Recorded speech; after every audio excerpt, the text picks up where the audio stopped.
Hello everyone. तो ये हमारी vision IAS current affairs magazines की सीरीज चल रही है। इसमें हम नवंबर मंथ की मैगजीन को कवर कर रहे हैं और ये आज का जो हमारा टॉपिक है न्यूज़ इन शॉर्ट्स, ये पॉलिटी एंड गवर्नेंस वाले पार्ट का हमारा लास्ट टॉपिक है। इसे आज हमारा पॉलिटी एंड गवर्नेंस का जो भी पोर्शन है वो कंप्लीट हो जाएगा। ठीक है। और कल से हम क्या करेंगे, कल न्यू ईयर है, वैसे तो happy new year to all of you. कल से हम क्या करेंगे, मेंस आंसर राइटिंग प्रैक्टिस भी स्टार्ट करेंगे। उसमें क्या करूँगी, जैसे भी हम कोई टॉपिक कवर करते हैं, सपोज जैसे हम करंट अफेयर्स कवर कर रहे हैं, तो उसको हम एक डायग्राम की फॉर्म में या फ्लो चार्ट की फॉर्म में तैयार करके कैसे उसे लर्न कर सकते हैं, उसके रिगार्डिंग भी कल से मैं आपको बताऊंगी। कल से हम उस सेम टॉपिक का डायग्राम और फ्लो चार्ट बनाया करेंगे ताकि हमारा वो जो टॉपिक है वो 2 बार कवर भी हो जाएगा और साथ के साथ में याद भी हो जाएगा। ठीक है। तो मैं आपको साथ में नोट्स भी उसके प्रोवाइड कर दूंगी। ओके। ओके, आज हम अपना टॉपिक स्टार्ट करते हैं। फर्स्ट है supreme court on assent to bills. ठीक है, फर्स्ट टॉपिक हमारा ये है। अब इस न्यूज़ में देखते हैं क्या। ओके, एक और चीज़ मैं आपको बताना चाहती हूँ, जो ये सीरीज चल रही है इसका मेन पर्पस ये है, करंट अफेयर्स को हम अच्छे से कवर करेंगे लाइन बाय लाइन, ताकि किसी को लर्न करने में या समझने में प्रॉब्लम ना हो। जैसे ही आप वीडियो देखते जाते हो साथ साथ आपको लर्न भी हो जाए, और कल से जैसे 2 बार प्रैक्टिस होगी तो आपको बहुत अच्छे से वो रिवाइज भी हो जाएगा, लर्न भी हो जाएगा। ठीक है, अब स्टार्ट करते हैं। A 5-judge bench of the Supreme Court in the 16th presidential reference under Article 143 held that court cannot impose any timelines for decision of the president and the governor on granting assent to bills under Articles 200 and 201 of the Constitution। इसका मतलब क्या है, supreme court की जो 5 जज bench है उसने ये फैसला दिया है, और ये फैसला किसमें है, 16th presidential reference under article 143 के तहत ये फैसला आया है। ठीक है। अब क्या है, आर्टिकल 143 के तहत क्या होता है, राष्ट्रपति जो होता है प्रेसिडेंट, वो सुप्रीम कोर्ट से जो भी है लाइक कोई कानूनी राय है वो ले सकते हैं। ठीक है। आर्टिकल 143 के अंडर क्या होता है कि जो प्रेसिडेंट है वो सुप्रीम कोर्ट से किसी चीज़ के रिगार्डिंग कानूनी राय जो होती है वो ले सकते हैं। ठीक है। अब सुप्रीम कोर्ट ने कहा है कि जो प्रेसिडेंट और गवर्नर है, उस राष्ट्रपति और जो राज्यपाल हैं उनको बिल पर फैसला लेने के लिए कोई हम जैसे टाइमलाइन नहीं कोई तय किया जा सकता, कोई डेडलाइन नहीं दी जा सकती। ठीक है। यानी कोर्ट ये नहीं कह सकता कि इतने दिनों में एसेंट देना ही होगा।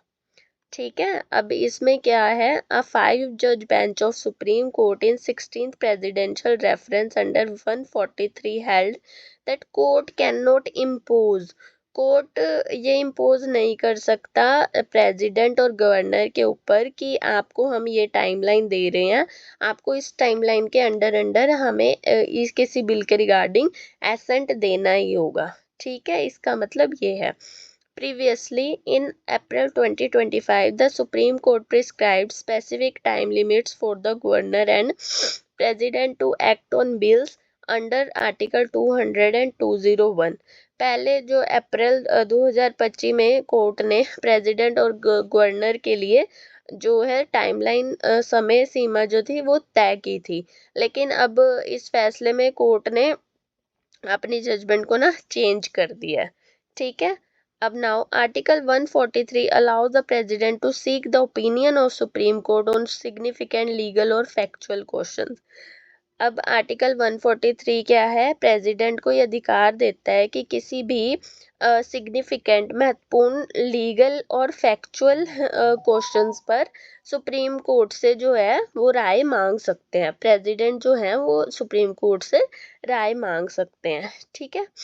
अब हम देखते हैं आर्टिकल 200 एंड 201 क्या है। Article 200, when a bill passed by state legislature is presented, the governor has 4 options। assent to the bill, withhold assent, effectively rejecting the bill, return the bill for consideration by the state legislature, reserve the bill for the president's consideration. Article 200 में governor के पास क्या 4 options होते हैं। जब कोई bill state legislature से पास होकर governor के पास जाता है तो गवर्नर के पास ना 4 ऑप्शंस होते हैं। या तो बिल को वो एसेंट दे देते हैं, मतलब बिल जो है वो कानून बन जाता है। विद होल्ड एसेंट यानी बिल को मंजूरी नहीं देते, यानी रिजेक्ट कर देते हैं। थर्ड, बिल को वापस स्टेट लेजिस्लेचर में भेज देते हैं दोबारा से कि इस पर रिकंसीडर किया जाए, या फिर बिल को राष्ट्रपति के लिए रिजर्व कर लेते हैं। ठीक है, कि प्रेसिडेंट की कंसिडरेशन के लिए उस बिल को रिजर्व कर लेते हैं। अब आर्टिकल 201 क्या है? When a bill is reserved by a governor for the consideration of the president shall declare either that he assents to the bill or withhold assent or return the bill for the consideration of the legislature. No timeline is specified for the president to decide on reserved bills. अब article 201 क्या है? जब जो governor होता है bill को president के पास भेजता है तो प्रेसिडेंट के पास कितने ऑप्शंस होते हैं? 3 ऑप्शंस होते हैं। या तो एसेंट दे देते हैं बिल को, या फिर विद होल्ड एसेंट, एसेंट को रोक लेते हैं, या फिर क्या करते हैं, बिल को वापस भेज देते हैं। ठीक है, और इसमें क्या होता है कि प्रेसिडेंट के लिए कोई टाइमलाइन स्पेसिफाइड नहीं है। Okay, next, other key highlights of the judgment. Deemed assent is alien to the constitution. Courts cannot assume that a bill is approved merely because the court ordered time has lapsed. ठीक है, इसमें क्या है, deemed accent का मतलब क्या है? अगर समय सीमा निकल जाए तो मान लिया जाए कि एसेंट मिल गया, इसका मतलब कि ये है कि मान लो सुप्रीम कोर्ट ने कोई टाइम दिया था, उसमें अगर उसमें एसेंट नहीं मिला तो इसका मतलब अगर वो टाइम पीरियड पास हो गया, इसका मतलब ये हो गया कि हाँ हमें एसेंट मिल गया। ठीक है, अब आगे देखते हैं। It would amount to judicial usurpation of constitutional powers of the president governor and violate separation of powers and constitutional scheme of federal governor. Supreme court ने कहा है ऐसा संविधान में, कॉन्स्टिट्यूशन में कहीं नहीं लिखा है। ठीक है, और अगर ऐसा करना क्या होगा,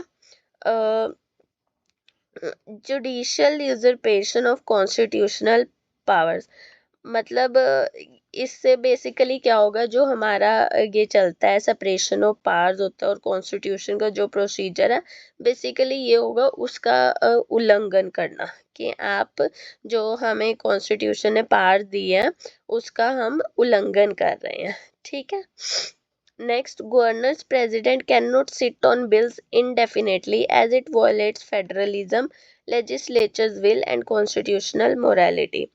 जैसे गवर्नर या प्रेसिडेंट जो है वो क्या है कि मतलब इनडेफिनेट पीरियड तक, मतलब कि कोई टाइम पीरियड नहीं है, उस तक बिल्कुल लटका के नहीं रख सकते। ठीक है, ऐसा करना, इससे क्या वॉयलेट होता है, फेडरलिज्म वॉयलेट होता है, जो लेजिस्लेचर की विल है या कॉन्स्टिट्यूशनल मोरालिटी है, ये सब वॉयलेट होते हैं अगर कि आप मतलब एसेंट मिल ही नहीं रहा बिल्स पर। ठीक है, limited judicial review. Courts can intervene if the governor president acts with malified intent. Review limited to process, not merits of assent. Limited judicial review का क्या मतलब है? कोर्ट तभी बीच में इंटरवीन करेगा जब गवर्नर या प्रेसिडेंट मतलब मेलिफाइड इंटेंट, मेलिफाइड इंटेंट क्या होता है कि कोई दुर्भावना से काम करे। ठीक है, कोर्ट प्रोसेस देखेगा। Review limited to process. ठीक है, डिसीजन का not merits of the assent, decision के मेरिट्स नहीं देखता कोर्ट, क्या देखेगा, सिर्फ प्रोसेस देखेगा। ठीक है, the president is not required to seek advice of the supreme court whenever a governor reserves a bill for her assent as a subjective satisfaction of the president is sufficient. इसमें क्या है, president जो है वो इस चीज के लिए ना बंधा नहीं हुआ कि हर बार जब भी गवर्नर बिल भेजे तो सुप्रीम कोर्ट से ही राय लेनी पड़े। ठीक है, तो उसके लिए जो प्रेसिडेंट है वो इस चीज के लिए बाध्य नहीं है। ओके, ठीक है, तो ये हमारा ये टॉपिक कवर हो गया, first one, that is supreme court on assent to bill. Supreme court ने क्या जजमेंट प्रोवाइड किया। Next topic is artificial intelligence and the judiciary. देखते हैं। The supreme court centre for research and planning released white paper on artificial intelligence and judiciary. अब supreme court के research and planning centre ने एक report जारी की है। इसका वो देखते हैं purpose. The paper reviews the safe use of AI in the judiciary, outline की ethical challenges, offer recommendations and draw on international case studies to illustrate emerging risk. अब इस रिपोर्ट का मेन पर्पस क्या है कि जुडिशरी में AI का safe use करना, एक सेफली एआई को जुडिशरी में हम यूज कर सकें। अब हाइलाइट्स देखते हैं रिपोर्ट के। Risk and ethical challenges of AI artificial intelligence. Over reliance and loss of human judgment. It can weaken judicial discretion, and the opaque nature of models reduces accountability. AI पर अगर ज़्यादा भरोसा करेंगे तो उससे क्या होगा, ह्यूमन जजमेंट कम हो जाएगा। ठीक है, एक तो ये रिस्क है। Next, hallucinations and fabricated content. It may produce false information और non existent citations. For example, US case Roberto Mata versus Avianca and Coomer versus Lindell. AI जो होता है कभी कभी क्या होता है, गलत इंफॉर्मेशन या फेक साइटेशंस ये चीज़ें ना दे देता है। अब इन्होंने उदाहरण के लिए ये एक केस मेंशन किया हुआ है। ठीक है, next, algorithmic bias. For example, the US compass tool challenged in state versus Lumix showed potential racial bias. AI system में जैसे कि रेशियल बायस हो सकता है। ठीक है, तो उसके लिए भी इन्होंने एक एग्जाम्पल शो किया हुआ है। एंड अदर क्या रिस्क है, deep fakes, evidence manipulation, privacy and confidentiality risk, intellectual property concerns. तो ये कुछ इश्यूज हैं जो एआई से मतलब रिस्क हो सकते हैं। ठीक है, अब की इनिशिएटिव्स देखते हैं इंडिया के। E-Courts Mission Mode Project. AI tools tackle case backlog and administrative delays. Case backlog कम करने के लिए एआई का प्रयोग किया जा सकता है। Space supreme court portal for assistance in court efficiency helps जजेस समराइज केस रिकॉर्ड्स। अब स्पेस क्या है, जजों को केस समरी बनाने में हेल्प करता है। ठीक है, सुवास सुप्रीम कोर्ट विधिक अनुवाद software translated greater than 36,000 supreme court judgments into 19 Indian languages. अब ये क्या करता है कि ट्रांसलेट करता है जजमेंट्स को इनटू 19 इंडियन लैंग्वेजेस। ठीक है, others terrace AI based transcription, लेग्रा लीगल रिसर्च एनालिसिस असिस्टेंट। ठीक है, तो ये कुछ इंडिया के इनिशिएटिव्स हैं। Next, global initiatives are UNESCO published recommendation on the ethics of artificial intelligence and global toolkit on AI and rule of law। इसमें UNESCO में क्या बेसिकली हुआ है, एआई एथिक्स की गाइडलाइंस इन जारी की गई हैं। OECD it published principles on artificial intelligence AI principles दिए हैं। The first intergovernmental standards for AI. Okay, EU ने क्या दिया है, AI act regulating high risk judicial AI system. National models, Brazil का है एथोस एंड सिंगापुर का लॉनेट AI. Okay, अब की रिकमेंडेशंस क्या है, create AI ethics committee. Court should establish bodies with technical and legal experts to review AI tools and set deployment standards. Court में क्या होना चाहिए, एआई एथिक्स कमिटी बननी चाहिए सबसे पहले। Prefer secure in-house AI system. Developing internal tools reduces confidentiality, security and data exposure risk. In-house AI system को preference मिलनी चाहिए। adopt a former ethical AI policy. A clear framework must define authorized uses, responsibilities and accountability mechanism. जो AI ethical policy है ना, वो एकदम clear होनी चाहिए, ठीक है. Others mandate disclosure and audit trails, provide comprehensive training, transparency होनी चाहिए, ऑडिट ट्रायल्स ट्रेनिंग, ये सब होना चाहिए, ठीक है. ये रिकमेंडेशंस है. नेक्स्ट टॉपिक देखते हैं, prisons in India 2025 report. Published by Center for Research and Planning, Supreme Court of India. This report examined prison manuals, stereotypes, mental health support, wages, and technological reforms, proposing a human right based approach to prison administration. Report सबसे पहले किसने जारी किया? Supreme court के research and planning centre ने, ठीक है.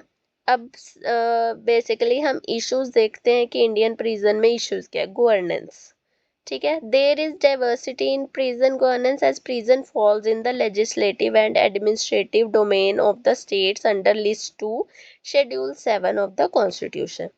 India follows the United Nations Standard Minimum Rules for the Treatment of Prisoners, known as the Nelson Mandela Rules, which advocates the humanization of prison institution. First governance में क्या है? Jail जो होती है ये स्टेट लिस्ट के under का subject है, ठीक है.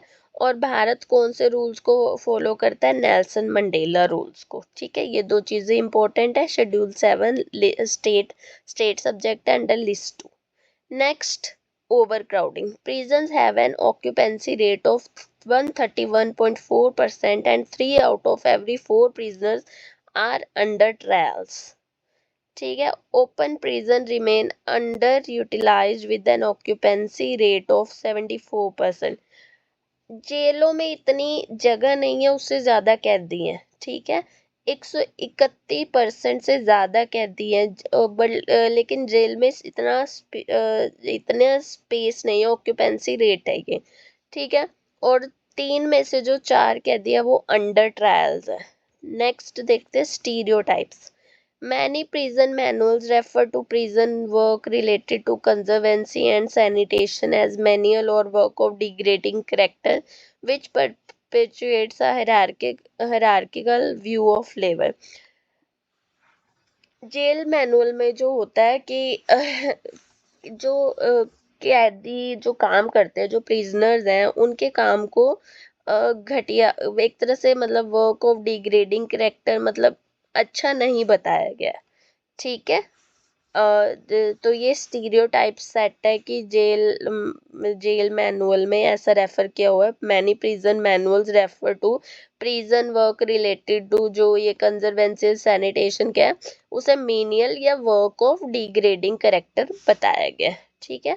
नेक्स्ट है cast by. Some prison manuals against some prison manuals continue to retain provision assign prison work based on caste identity. This has been held unconstitutional in Sukanya Shanta case, ठीक है. जाति के आधार पर काम देना, तो ये सुकन्या शांता केस में इसे अनकॉन्स्टिट्यूशनल भी बताया गया है. Wage disparity ranges from ₹20 much lower than lowest minimum wage in Mizoram to ₹524 in Karnataka. Wages में कितना ज़्यादा अंतर है, कहीं पे सिर्फ ₹20 मिल रहे हैं और कहीं पर ₹524. Women prisoners. Prison manuals do not explicitly provide for the right to reproductive choice and limit women prisoners to predominantly domestic tasks like cooking, denying them equal access to work. जो महिलाएं प्रिजनर्स हैं उनको सिर्फ केवल जो है घरेलू काम के, मतलब कुकिंग वगैरह ही मिलती है, उन्हें इक्वल एक्सेस नहीं मिलता वर्क का, ठीक है. Ineffective legal aid. Quality of legal aid for prisoners suffers due to lack of physical and digital infrastructure. Infrastructure की कमी है, lack of physical and digital infrastructure, ठीक है. जो क्वालिटी ऑफ लीगल एड है वो नहीं अच्छी है, ठीक है, इनफेक्टिव है, ठीक है, ये कुछ इश्यूज हैं। नेक्स्ट वे फॉरवर्ड देखते हैं। Replace stereotypical terminology associated with certain type of work. सबसे पहले जो स्टीरियोटाइपिकल टर्मिनोलॉजी है, मतलब ये जो शब्द यूज किए गए हैं इनमें मैनुअल्स में, सबसे पहले उनको हटाना चाहिए। ठीक है। एंश्योर अ रोटेशनल और roster system to eliminate caste discrimination. Caste discrimination को रोकने के लिए ये रोस्टर सिस्टम या रोटेशनल की सबको हर तरीके का काम मिले, जैसे एक दिन एक को मिल गया, दूसरे दिन दूसरे को, तीसरे दिन तीसरे को। ठीक है। Review and revise prisoners wage every 3 years। हर 3 साल में मजदूरी जो है वो कितनी मिलेगी उसको रिव्यू और रिवाइज करना चाहिए। Prioritise cases of under trial prisoners. जो अंडर ट्रायल मामले हैं उनको पहले प्राथमिकता मिलनी चाहिए। Real time data updation for interoperable criminal justice system. Real time data integration होना चाहिए। ठीक है, ये कुछ पॉइंट्स हैं जो करेक्ट किए जा सकते हैं। नेक्स्ट टॉपिक, मॉडल यूथ ग्राम सभा। Ministry of Panchayati Raj in collaboration with ministry of education and ministry of tribal affairs launched MYGS initiative. ठीक है। किसने स्टार्ट किया? मिनिस्ट्री ऑफ पंचायती राज ने कोलैबोरेशन में किसके साथ? Ministry of education and ministry of tribal affairs के साथ मिलकर ये मॉडल यूथ ग्राम सभा इनिशिएटिव लॉन्च किया। अब ये है क्या? It is a pioneering initiative to strengthen Jan Bhagidari and promote participatory local governance by engaging students in simulated gram sabha sessions. अब इसका उद्देश्य क्या है कि जो जन भागीदारी है उसको स्ट्रेंथन करना, मजबूत करना, और जो हमारा लोकल गवर्नेंस है, स्थानीय शासन जिसे हम बोलते हैं, उसमें जो यंगस्टर्स हैं, स्टूडेंट्स हैं, उनकी पार्टिसिपेशन को बढ़ाना। ठीक है, इसका ये पर्पस है। It is aligned with National Education Policy 2020 and will be implemented across Jawahar Navodaya Vidyalayas, Eklavya Model Residential Schools and State Government School। इसमें क्या होता है, इसमें जो स्टूडेंट्स हैं ना उनको जो साइमुलेटेड मीन्स जो होते हैं कि नकली, इसमें क्या है, साइमुलेटेड ग्राम सभा के ना जो सेशंस होते हैं उसमें स्टूडेंट्स को बिठाया जाता है। ठीक है, ताकि ना वो क्या कर सके, जो रियल हमारी ग्राम सभा का कार्य होता है उस चीज को समझ सके। तो साइमुलेशन का मतलब होता है एक नकली सेटअप बनाया जाता है और उसमें स्टूडेंट्स को इन्वॉल्व करते हैं ताकि ना वो रियल जो ग्राम सभा के सेशन है उनको समझ सके। अच्छा, ये पहल किसके साथ अलाइंड है? National education policy 2020। मतलब जो है कि हम बुक्स के साथ साथ जो रियल प्रैक्टिकल वर्ल्ड में आके प्रैक्टिकली चीज़ों को समझने की और सॉल्व करने की ट्राई कर सके। ठीक है। अब JNVs are residential schools established under NEP 1986 to provide education to rural children irrespective of their socio-economic status, और Eklavya model residential schools aim to provide quality education to scheduled tribe students in areas having more than 50% ST population and at least 20,000 tribal person। JNV की स्थापना किसके under हुई है? NEP 1986 के तहत। ठीक है, JNV की किसके? NEP 1986। और इसका पर्पस क्या है? जो रूरल चिल्ड्रन है, ग्रामीण बच्चे हैं, उनकी जो है जो सोशो इकोनॉमिक स्टेटस है उससे हटकर उनको एजुकेशन प्रोवाइड करना। ठीक है। और EMRS का पर्पस क्या है कि जो शेड्यूल ट्राइब के स्टूडेंट्स हैं उनको शिक्षा प्रोवाइड करना, जहाँ पे क्या हो, जहाँ पर ST पॉपुलेशन मोर देन 50% है और या फिर कम से कम 20,000 ट्राइबल पर्सन्स है। ठीक है, वहाँ पे क्वालिटी एजुकेशन प्रोवाइड करना। देखते हैं नाउ की ऑब्जेक्टिव्स क्या है। Educate students about the Panchayati Raj system. जो स्टूडेंट्स हैं उनको पंचायती राज सिस्टम की जानकारी देना। एनकरेज पार्टिसिपेशन इन ग्राम सभा और लोकल गवर्नेंस में छात्रों का जो है पार्टिसिपेशन को बढ़ावा देना। Develop leadership skills to strengthen local institution, leadership skills उनके डेवलप करना और जो लोकल इंस्टीट्यूशंस है उनको स्ट्रेंथन करना। Promotes understanding of real life governance challenges, ठीक है, उनको जो रियल लाइफ है, असल जीवन में कैसे गवर्नेंस को मैनेज किया जाता है और जो चैलेंजेस आते हैं उनको कैसे रिजॉल्व किया जाता है, ये सब सिखाने के लिए ये ऑब्जेक्टिव है, ठीक है। ये मॉडल वर्क करता है, मॉडल यूथ ग्राम सभा, ठीक है। तो आज हमारा पॉलिटी एंड गवर्नेंस के जो हमारे करंट अफेयर्स थे नवंबर मंथ के, वो कवर हो गए हैं। कल से हम इंटरनेशनल रिलेशंस स्टार्ट करेंगे, ठीक है। तो और कल से हम अपना मीन्स आंसर राइटिंग प्रैक्टिस भी स्टार्ट करेंगे, okay. So thank you so much.